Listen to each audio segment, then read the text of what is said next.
যারা সৎ পথে মানুষদেরকে আহ্বান করে, নিজের আমল কবুল হোক আর না হোক, ওই ব্যক্তি যে আমল করবে আল্লাহ রাব্বুল আলামিন তার আমলের কবুলিয়তের সব তার আমল নামায় পৌঁছে দেবেন।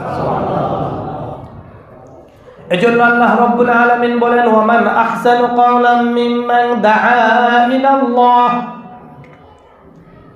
ওই ব্যক্তির চেয়ে আর কার কথা উত্তম হতে পারে যারা মানুষদেরকে আল্লাহর কথা আহ্বান করে, ওয়া আমিলা সালিহা, নিজে আমলে সালেহ করে আর ঘোষণা দেয়, ওয়াকালা ইন্নানি মিনাল মুসলিমিন, আমি হলাম একজন মুসলমান। সুবহানাল্লাহ, তার চেয়ে উত্তম কথা কার হতে পারে?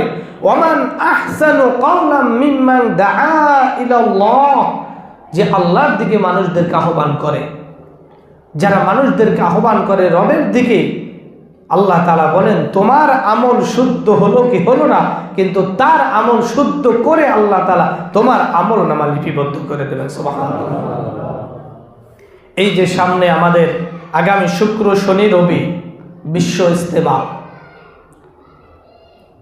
ওখান থেকে হাজার হাজার মানুষ বাংলার, শুধু বাংলা নয় পৃথিবীর আনাচে কাছে ছড়িয়ে ছিটিয়ে যাবে, নিজের অর্থায়নে, নিজের খরচে, নিজের শ্রমে, নিজের সময়কে ব্যয় করে মানুষদের ঘরে ঘরে গিয়ে দাওয়াত দিবে, আসো ভাই, রব্বুল কারীম আল্লাহ তাআলা 5 ওয়াক্ত নামাজ ফরজ করেছেন, চলো ভাই নামাজে যাই, নামাজ পড়লেই শান্তি, নামাজ পড়লেই কামিয়াবি। দাওয়াত দেয় কিনা? 31শে জানুয়ারি, 1-2 ফেব্রুয়ারি বিশ্ব ইজতেমা। আল্লাহ রাব্বুল আলামিন এই বিশ্ব ইজতেমাকে আমাদের বাংলাদেশের জন্য হেদায়েতের জরিয়া হিসেবে কবুল করুন। এখন থেকে আমাদের প্রস্তুতি নিতে হবে, ময়দানে কে যাব। 3 দিনের জন্য, মাত্র 3 দিন, এই 3টি দিনের জন্য যদি আমরা যেতে পারি, আশা করি ওখান থেকে কেউ খালি হাতে ফিরবো না, আশা করা যায়। কারণ ওই মাঠে গেলে অন্তত গুনাহ তো আর হওয়ার সুযোগ নেই, আছে নাকি? অন্তত বাহ্যিকভাবে যে গুণগুলো আমরা দেখি শুনি, যা দেখার দ্বারা হয়, কথার দ্বারা হয়, হাঁটা চলার মাধ্যমে হয়, অন্তত এই সমস্ত গুনাহ থেকে ফিরে থাকতে পারবো। আর ওখানে গিয়ে যদি ভালো কথা শুনে নিজের ভিতরে, নিজের অন্তরে গেঁথে রাখতে পারি, তাহলে ওটা দ্বারা নিজে যেমন ফায়দা, নিজে যেমন উপকৃত হব, আমার আহাল পরিবার তারাও উপকৃত হবে এবং পাড়া প্রতিবেশীরাও হবে। এই জন্যই তো আল্লাহ তাআলা বলেন তার কথার চেয়ে উত্তম কথা কার, যে মানুষদেরকে রবের দিকে ডাকে। তারা ডাকবে, আসো ভাই, চলো ভাই নামাজ। প্রত্যেকটি ফ্যামিলিতে একদম সবাই 5 ওয়াক্ত নামাজ পড়ে, এটা আছে নাকি? যে 5 জন থাকলে 5 জনই 5 ওয়াক্ত নামাজ পড়ে? খুব কম, হাতে গোনা কয়েকজন, হয়তো 100-র মধ্যে 5টা ফ্যামিলি থাকতে পারে, একেবারে যে নাই তা না, তবে 100-র ভিতরে 5টা ফ্যামিলি থাকতে পারে। আর বাকি যে 95, এই 95টি ফ্যামিলি কি অবস্থাটা হবে? তাদের কি নামাজ পড়া ফরজ নয়? নাকি 5 ফ্যামিলির জন্যই শুধু? আরও 95টি যে ফ্যামিলি আছে তাদের সবার উপরেই নামাজ ফরজ, কিন্তু কেউ আদায় করি, কেউ করি না, কেউ 2 ওয়াক্ত করি, কেউ 4 ওয়াক্ত করি, কেউ 5 ওয়াক্ত করি, আবার কেউ পড়েই না। এই সমস্ত মানুষদেরকে তাদের কাছে গিয়ে সুন্দর ব্যবহারের মাধ্যমে তাদেরকে মসজিদমুখী করা, নামাজমুখী করা, ইসলামের দিকে ধাবিত করা, আল্লাহ তাআলা বলেন এটাই হলো তোমার জীবনের সার্থকতা। নবী আলাইহিস সালাতু ওয়াস সালাম আর দাওয়াত দিতে আসবেন না, পৃথিবীর থেকে নবীর দরজা বন্ধ হয়ে গেছে, কিয়ামতের আগ পর্যন্ত পৃথিবীতে আর কোনো নবী আল্লাহ তাআলা প্রেরণ করবেন না। নবীর দরজা আমাদের নবীর মাধ্যমে মোহর মেরে দিয়েছেন, সিল দিয়েছেন, এরপরে আর পৃথিবীতে নবী আসবেন না। নবীওয়ালার কাজ তো আমাদেরই করতে হবে, মানুষদেরকে আহ্বান করার মতো দায়িত্ব আল্লাহ তাআলা উলামা ইকরামদেরকে দিয়ে গিয়েছেন। আল উলামা ওয়ারাসাতুল আম্বিয়া, নবীদের ওয়ারিস গুণই হল উলামাগণ, অন্য কিছু নয়, জায়গা জমি টাকা পয়সা নয়, শুধুমাত্র এলেমের উত্তরাধিকারী সূত্রে তারা এলেম পেয়েছেন নবীর কাছ থেকে, যেই ইলমে নবুওয়াত দ্বারা মানুষদেরকে সৎ পথ আহ্বান করবেন।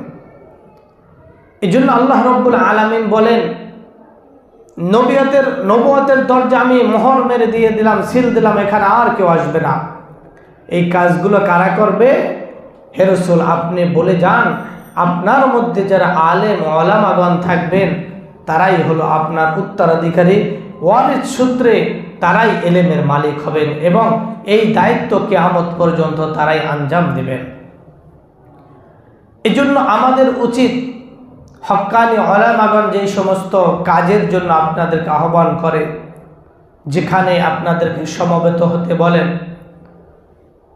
সেখানে যদি আপনারা তাদের কথায় সাড়া দিয়ে সে আমলগুলো নিজে বাস্তবায়ন করেন, তাহলে আশা করা যায় দুনিয়া কল্যাণ আখেরাতেরও কল্যাণ আপনার জন্য অপেক্ষা করছে। এই জন্য বিশ্ব বড় একটা ইজতেমা, এটা আমাদের জন্য বড় সৌভাগ্য। পৃথিবীর অন্য কোনো দেশে হলে আমরা সবাই চাইলেও যেতে পারতাম নাকি? যেমন পবিত্র মক্কা ঘরে অনেকের মন আছে কিন্তু সম্পদ নাই, যেতে পারি না, এরকম ঠিকই হতো। তাবলীগে যেতে হয়তো মন চেত বা ইচ্ছা থাকতো, কিন্তু এই যে অর্থের কারণে অনেকেই যেতে পারতাম না।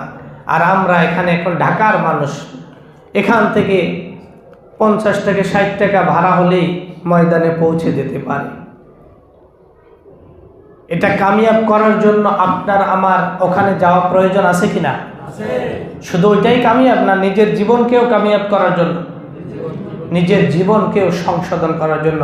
অনেকে মনে করে অনেক কিছু জানি, আমল করি, এটাই যথেষ্ট না।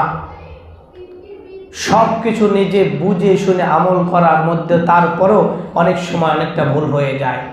এই ভুলগুলো শুধরে নেওয়ার জন্যই সাধারণ মানুষদেরকে আল্লাহ রাসূল বলেছেন, তোমরা সৎ মানুষদের সংস্পর্শ গ্রহণ করো। ইয়া আইয়ুহাল্লাযীনা আমানু কুনু মা'আস সাদিকিন, হে ঈমানদারগণ, তোমরা ওই সমস্ত সৎ মানুষদেরকে গ্রহণ করো, তাদের সাথে ওঠা বসা করো যারা আল্লাহ এবং আল্লাহর রসুলের বিধানগুলো সঠিকভাবে বুঝে তাদের কাছে গিয়ে তোমরা নিজের জীবনকে সংশোধন করে নাও, নিজের আমলকে সংশোধন করে নাও, নিজের ঈমানকে নবায়ন করে নাও। কারণ কোন কথায়, কোন সময়, কোন আমলের দ্বারা আল্লাহর সাথে শিরিক হয়ে গেছে, আমলের মধ্যেও শিরিক হয়ে গেছে, নিজের জানা নাই।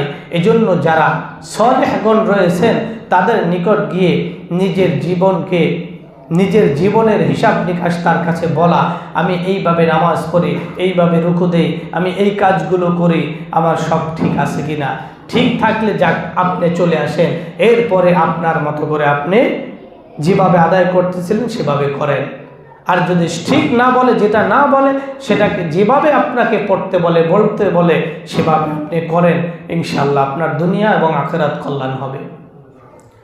এজন্য মানুষদেরকে সৎ পথে ডাকার জন্য আল্লাহ তাআলা তাদের জন্য আরো সুখবর রেখেছেন কি, যে আল্লাহ তাআলা তার আমল কবুল করুক আর না করুক, যারা তার ডাকে সাড়া দিয়ে নামাজ কালাম পড়লো, নিজের ফ্যামিলিতে পর্দা পুশিদা করলো, আল্লাহ রাব্বুল আলামিন তার কবুলিয়াত যে আমলগুলো আছে তার সব তার আমলে নামায় পৌঁছে দেবেন। এজন্য মানুষদেরকে আহ্বান করা, আগামী 31শে ডিসেম্বর সকলেই নিয়ত করে 3 দিনের জন্য চেষ্টা করি।